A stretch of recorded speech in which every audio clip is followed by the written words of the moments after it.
Oops, did I say Lagos to Ibadan?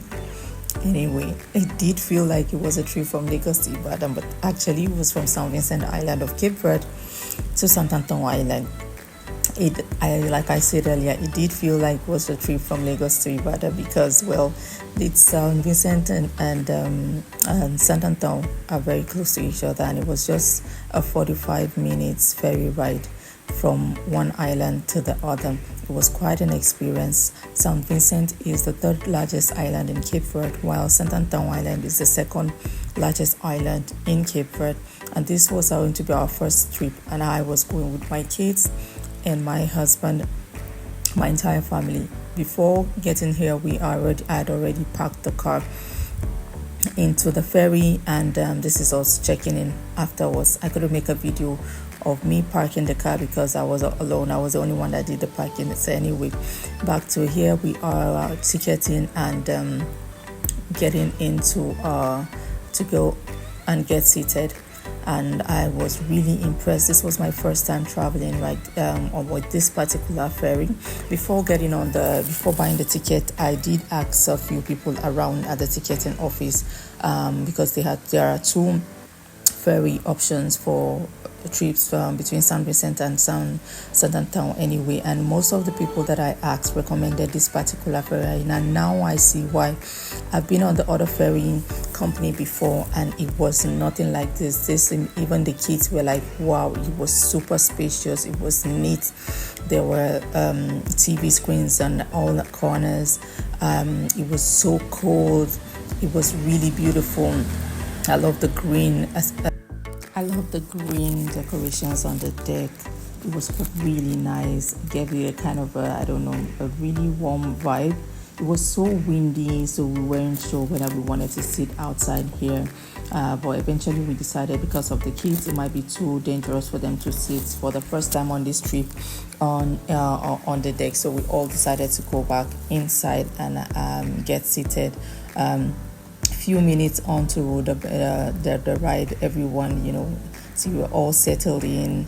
Everyone was kind of excited in the beginning. There was no issues. I was really glad, especially my little one. She's always scared of trying something new, and she kind of really settled in quite well until a few minutes, like 10 minutes into the trip. That was when everyone started to feel, started falling apart. I was really mesmerized with the beauty of the water, the location. Everything was really captivating. The ladies, one of the attendants brought for us plastic bags. These plastic bags are for puking. They give us these plastic bags anytime you're on a ferry boat, for anyone that feels nauseous due to motion sickness and all of that. So the kids and I, my eldest daughter and I, came onto the deck just to explore, just to see more. We like to see everything, feel everything. She was also curious, and anyway, we just really stayed around on the deck, just enjoyed the view. She asked a lot of questions. I was able to answer, and this is one of the parts I love about traveling with kids. They did learn so much. They asked so many questions, and I ensured that I answered all of their questions. I believe they all learned so many things during this trip. It was quite an adventure for them. And here we are back, and we are already sailing at this point. If you can notice, the boat is kind of rowing around at this point. My little one was the first one to start feeling the motion sickness. She started feeling her tummy. My son was kept distracted with a tablet in his hand, you can see, so he didn't really feel it at that point. My little one really didn't feel it. It really wasn't having it.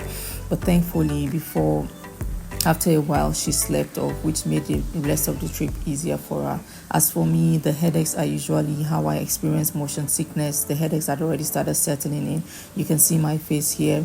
My son too, I noticed. My daughter also had already started to feel something. She was just really holding it in, but she was really not feeling okay with herself. And my husband and I just tried to keep them calm, and to just ensure that they encourage them that we were almost there, because in the real sense we were almost halfway through the journey.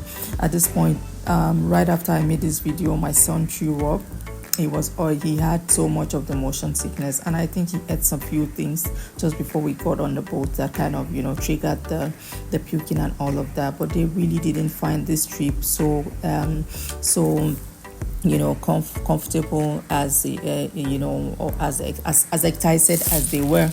But the great thing was that it was just a really short trip.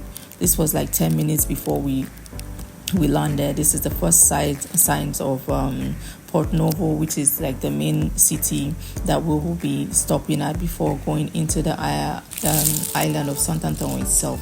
And the view from the here, it's just beautiful. I love the view. I love the sea view. There's just always something mesmerizing about it. It just keeps you engaged. It's calming, it's soothing. There's just so much about the view that I just really couldn't take my eyes off it. So we spent the rest of the trip on the deck, myself and my daughter, while also taking in this part of the the experience. Like I say, both my daughter and I, we love to feel every single part of the experience. We're not the ones to travel and just sit back and not to we want to feel, we want to taste, we want to touch. Tell me if you are like me. I love to experience every part of the trip. And these are the I don't know, are the engineers or what preparing us to get out of the preparing the boat, the ferry for docking. And this is us getting ready to go get our car. I was the one allowed to go get the car, and this is me driving out. This is the first part of the vlog, which is just the trip. You can follow me more to see the beautiful parts that we explored in Santo Antão Island. Tell me what you feel about this vlog. Bye bye.